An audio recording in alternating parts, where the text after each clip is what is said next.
You may kiss the bride. This movie turned 20 this year. God, I feel old. Feels like only yesterday that Tim Burton returned to the world of stop-motion animation with what I personally consider one of his most underrated films.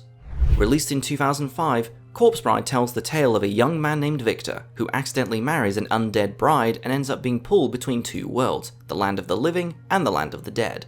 Victor must decide where his heart truly belongs, to his new corpse bride Emily or his living betrothed Victoria. The movie was directed by Tim Burton, who at this point, let's be honest, needs no introduction. This is a man who's had a huge career spanning over 4 decades with films like Pee-wee's Big Adventure, Beetlejuice, Batman, Edward Scissorhands, and many others. Now, Corpse Bride wasn't Burton's first stop-motion animated project. That title belongs to a short film called Vincent. However, Corpse Bride was the first feature-length movie that he directed himself.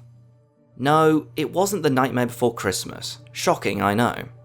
While that film has Tim Burton's name on it and bears his signature art style because he created the story and characters, he only worked on it as a producer. All directorial credit goes to Henry Selick. For Corpse Bride, Burton worked alongside Mike Johnson, who had previously worked with him on James and the Giant Peach, which he also produced. It only seems fair to mention Johnson too, as Burton was busy finishing his work on Big Fish and beginning pre-production for Charlie and the Chocolate Factory. The inspiration behind Corpse Bride comes from a 17th century Eastern European Jewish folktale known as The Finger, which has a similar premise of a man unwittingly marrying a dead bride. Tim Burton, along with screenwriters John August, Caroline Thompson, and Pamela Petler, adapted the story to fit it into a Victorian England setting, whilst also expanding on the broader themes of love, death, and even freedom.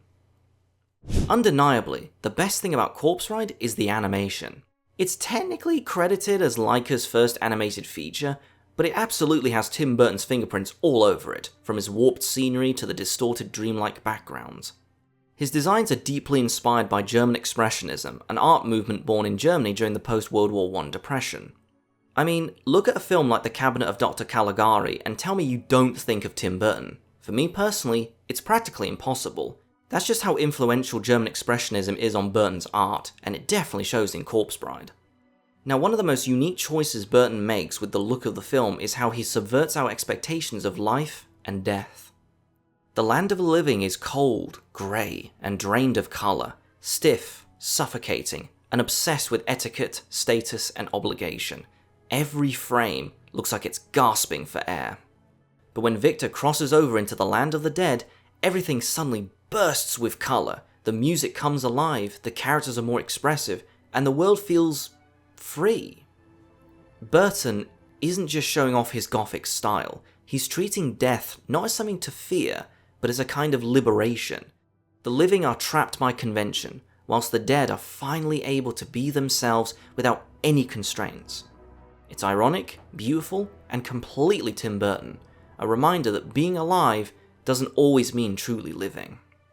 And then there are the character designs. Every one of them feels like they've stepped straight out of one of Tim Burton's sketchbooks. The long limbs, the sharp silhouettes, the wide hollow eyes. There's this delicate balance between the morbid and the whimsical that only Burton can pull off. Strangely beautiful, yet still a little unsettling.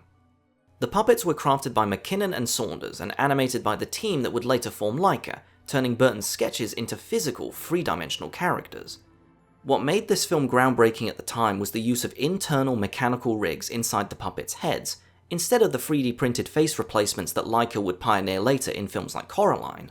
These internal mechanisms allowed for subtle, organic expressions, sometimes beautifully effective, sometimes a little limited, but always full of personality. Where the animation truly shines, though, is in the body language. Each character moves in a way that perfectly reflects who they are. Victor, for example, is nervous and awkward, full of twitches and little fumbles. His clumsy movements even lead to some great moments of physical comedy. And that's where Corpse Bride really comes to life in how its characters move, feel, and reveal themselves through animation. Because in a film where everyone looks like a drawing come to life, it's the characters who make it truly human. At the heart of the movie are 3 people, or rather, 2 living and 1 not so living.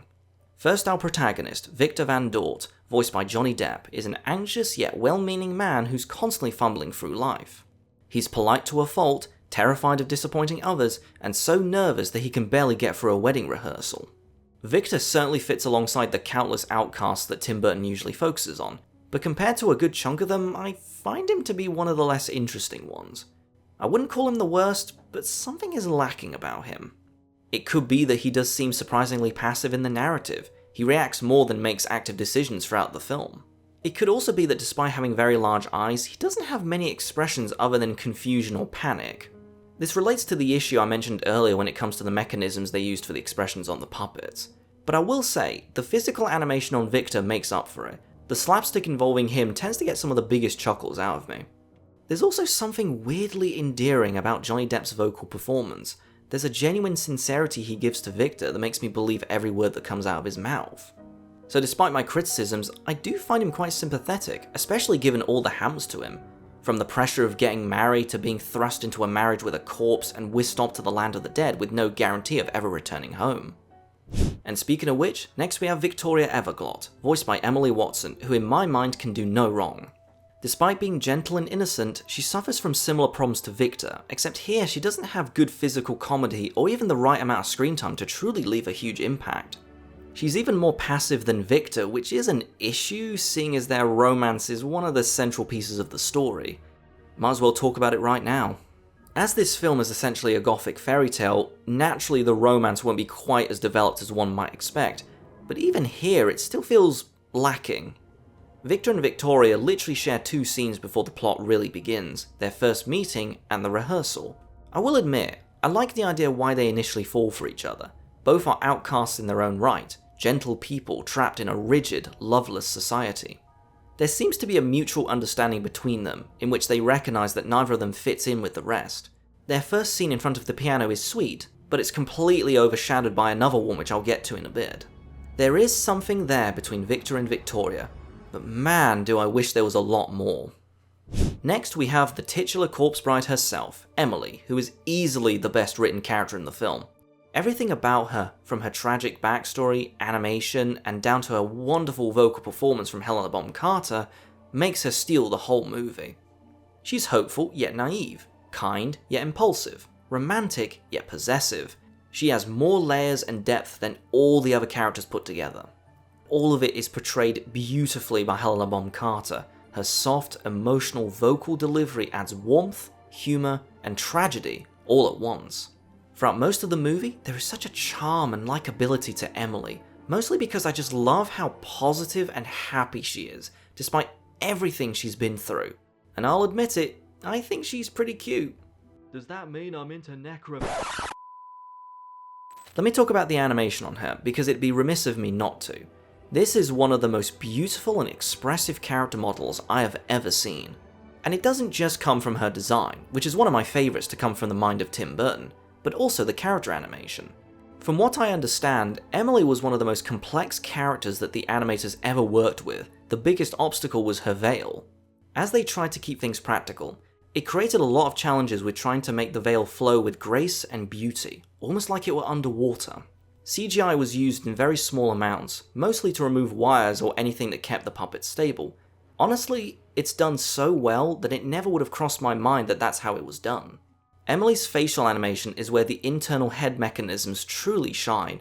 Her expressions are some of the best I've ever seen done with stop motion. There is so much nuance and subtlety with each frame of film. You can tell she was the one character everyone was 100% committed to getting right. I just personally wish they could have shown just as much dedication to Victor and Victoria. Guess now is as good a time to talk about her relationship with Victor. Even though it's clear that they are not meant to be, for obvious reasons, one of the biggest things I take from the film is how I actually buy into their chemistry more than Victor's relationship with Victoria, even when I first saw the film when it came out. And I know that's so strange, since for most of the film, he's trying to get away from Emily. He even resorts to deceiving her into visiting the land of the living by making her believe that he wants her to meet his parents, when he really wants to see Victoria. Why can't you understand? It was a mistake. I would never marry you. Even though I completely understand Victor's situation, a part of me really thinks that is a pretty nasty thing to say, especially after learning about Emily's murder by her fiancé. She has been so romantic and happy, riding on the high of finding her supposed true love after years of waiting.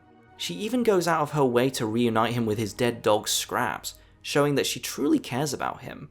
Her feelings are genuine, if not a little misguided. Despite not listening to Victor's objections, I can't help but feel so sorry for her. When she hears his words, you can literally see her heart break just from the look on her face. But following a sad song number, the film leads to what is no doubt my favourite scene of Victor and Emily together. Victor goes to apologise to Emily while she's playing the piano. She isn't listening to him, so he, being a piano player himself, joins in, and this is where so much is said without any words. Emily plays lower notes that reflect her somber mood, whilst Victor plays the same melody faster and with higher notes, showcasing his intent of cheering her up. For once, the one who is dead is mournful, whilst the living one is more upbeat.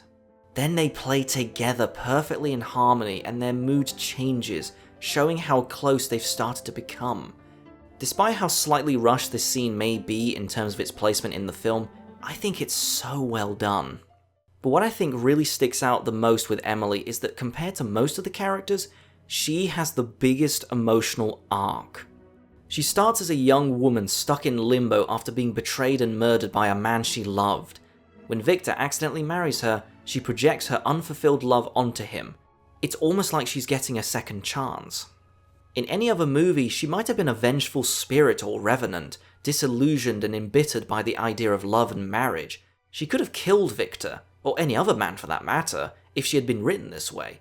But thankfully that's not the case. Despite the terrible, tragic cards she was dealt, she didn't let it affect her, and she held on to hope that she would find love and be set free. And when Victor makes a huge decision in the film, agreeing to give up his own life to be with Emily following the news that Victoria got married to Lord Barkis, we'll get to him shortly. It's like she's experiencing proper love for the first time.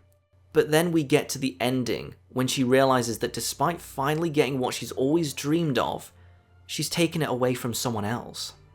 And by God, the animation on her face is so damn good. I don't think I've ever seen so many conflicting emotions on a stop-motion character, and it's done with such subtlety that it really feels believable. And once she's freed from her limbo, Emily decides to set Victor free of his promise so that he can marry the woman he truly loves. Everything to do with Emily in the last act is just pure emotional perfection. I think you can tell I really love this character. She's easily one of Tim Burton's best in my humble opinion. To get back on topic after that ramble, next we have our villain, Lord Barkis. As great as his design is, and as much as I love the deliciously slimy vocal performance from Richard E. Grant, I find Barkis incredibly dull. He's charming, well-dressed, and instantly suspicious. From the moment he appears, we know exactly who he is and what he wants. There's no mystery, no depth, just greed in a fancy suit. The complete opposite of Emily in terms of character writing, he feels less like a character and more like a plot device. A twist meant to tie Emily's death to Victor and Victoria's story, it works, I guess, but it's still pretty shallow. I can't help but wonder if it would have been more interesting if we had never found out who murdered Emily. Maybe Emily's sacrifice at the end could have been more powerful if it didn't involve her murderer dying himself. Who knows? The most memorable part about him, which I found amusing, is whenever he shows up, he just always appears uninvited. I'll admit, that gave me a few chuckles. As for the side characters, I surprisingly have very little to say about specific ones, but I personally think that's by design. The characters that reside in the land of the living, for the most part, are stiff, joyless, and self-absorbed, defined by rules and appearances. The dead, meanwhile, are expressive, kind, and full of humour. They may be skeletons, corpses, or even insects, but they're strangely more human than the living. One thing I noticed upon rewatch is how most of the side characters seem to stick to one major facial expression, and whilst that was an issue for Victor and Victoria, I find it surprisingly not for them. I think it makes them all stick out so much more, and to the film's credit, I do find most of them quite memorable. I remember the Everglot's snobbish haughtiness, the Van Dort's well-meaning gaucheness, the pastor's pompous self-righteousness, Elder Gutneck's gentle wisdom, the maggot's witty sarcasm, and Bonejangle's charismatic showmanship. Oh, can't forget about Scraps being the ever-loyal canine companion. These are all very distinct characters. I think what also really helps them stand out is how they got an incredibly talented voice cast to portray them. We have the likes of Albert Finney, Joanna Lumley, Tracy Ullman, Paul Whitehouse, Christopher Lee, Michael Goth, Jane Horrocks, Deep Roy, and even Danny Elfman. And speaking of him, we of course can't forget about the soundtrack. I think it's horribly overlooked. Not only does the musical score match the melancholic yet whimsical tone of the film, but the songs are honestly really well written and sung. Granted, these aren't as iconic or bombastic as the ones from Nightmare Before Christmas, but that doesn't mean they aren't worth listening to. There are 4 in total, according to plan. The film's opening number, which perfectly sets up the uptight world of the living. It shows what the Everglots and Van Dorts want in common, yet reveals the contrast between the families with why they want the wedding to happen. I would definitely describe this number as darkly comedic with how over-the-top miserable the characters are in their predicament. Remains of the Day. Sung by Danny Elfman, this is a very theatrical and jazzy number inspired by 1930s swing, despite the rather grim subject matter which recounts Emily's backstory. It serves as both a moment of levity following a surprisingly creepy scene with Emily's introduction, but also as a great showcasing of how colourful and lively the world of the dead is. This is easily the most memorable and upbeat song of the whole movie. Tears to Shed, a tender ballad at the film's lowest point. Though sung by Emily as well as the Maggot and Black Widow, it does feel like 2 different tones.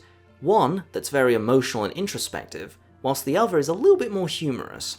But like the piano duet later on, it's basically the Maggot and Widow trying to cheer Emily up by describing her qualities, whilst comparing them to Victoria's flaws despite them having never met her. And finally, the wedding song. A big ensemble number sung by the whole land of the dead as they prepare to have the wedding in the land of the living. It's the grandest of them all, with a huge feeling of celebration which contrasts almost hilariously with the somber, almost dead tone of Victoria's own wedding to Barkis. I really enjoy all of them, except there's one problem. There aren't enough of them. This is a musical, so I would expect at least another song or 2. Something that I think doesn't get addressed as much is how funny this movie can be. I vividly remember when they were promoting the film, there was this one quote saying, "You'll die laughing." And whilst I wouldn't go that far, there are definitely some laugh out loud bits. It's primarily in the details, such as how each of the characters move or how disgusting and gruesome the dead characters can be. It somehow manages to walk that fine line between silly and morbid. Corpse Bride might be the best example of maintaining that balance in terms of Tim Burton's filmography. Now, I've mentioned several issues I have throughout this video. To me, they're mostly little problems that do start to add up, especially on rewatch. But my biggest problem, which I think is the main cause of them, is how short this film is. When my girlfriend and I were watching the film, we both looked at our watches in surprise when we got to the 3rd act. It went by so fast. Usually that's a good thing, but here is a rare exception where that's a problem. The film is barely over an hour and 10 minutes, which is roughly the same length as Nightmare Before Christmas. It feels too fast-paced with a rather bloated plot despite a seemingly simple concept. The main characters, specifically Victor, do seem to flip-flop around, almost to the point where it feels inconsistent. Granted, in his case, I can almost understand from an emotional perspective why he would do this, like being in love with Victoria, then once he hears the news of her wedding, he decides to give up his own life for Emily. I see it being done out of desperation, but I feel like it's not 100% justified. Another thing I notice is how several characters just straight up disappear from the story entirely over halfway through. Victor's parents vanish right after their coach driver dies, and that's it, you never see him again. The same thing happens with Victoria's parents. Despite them having a more significant role, they just disappear too during the last third. Admittedly, with the best joke in the film. Finish. Where do you keep the spirits? It just leaves a lot of the plot unresolved. The union between Victor and Victoria's families, never addressed. I wouldn't mind so much since this is essentially a gothic fairy tale, but they put so much focus on the importance of their wedding that it does leave me wanting a proper conclusion. Thankfully, everything to do with the main leads is resolved nicely with an ending that always makes me teary-eyed with Emily finding peace. It's so beautiful. Looking back 20 years later, Corpse Bride feels like a film caught between worlds, much like its characters. Not just the living and the dead, but somewhere between Tim Burton's darker gothic style and his more emotional fairy tale side. It's a love story between life and death, art and technology, tradition and progress. Yet it's very far from perfect. It's too short, a little uneven, and some characters don't get the time they deserve, but there's still something deeply special about it. Every frame feels handmade, every movement filled with care. You can practically feel the fingerprints of the animators in every shot. It's a film that embraces imperfection and turns it into beauty. What I've always admired most is how Corpse Bride flips the idea of what it means to be alive. The living world may be proper and polite, but it's the world of the dead that actually has soul. It's a strangely comforting message that even in death, there's warmth, joy, and freedom. 2 decades later, Corpse Bride still stands as one of Tim Burton's most heartfelt creations. A little melancholy, a little macabre, but full of life in all the right ways. And honestly, if Corpse Bride turning 20 makes a guy in his early 30s feel old, at least I can say that it's aging a lot better than I am.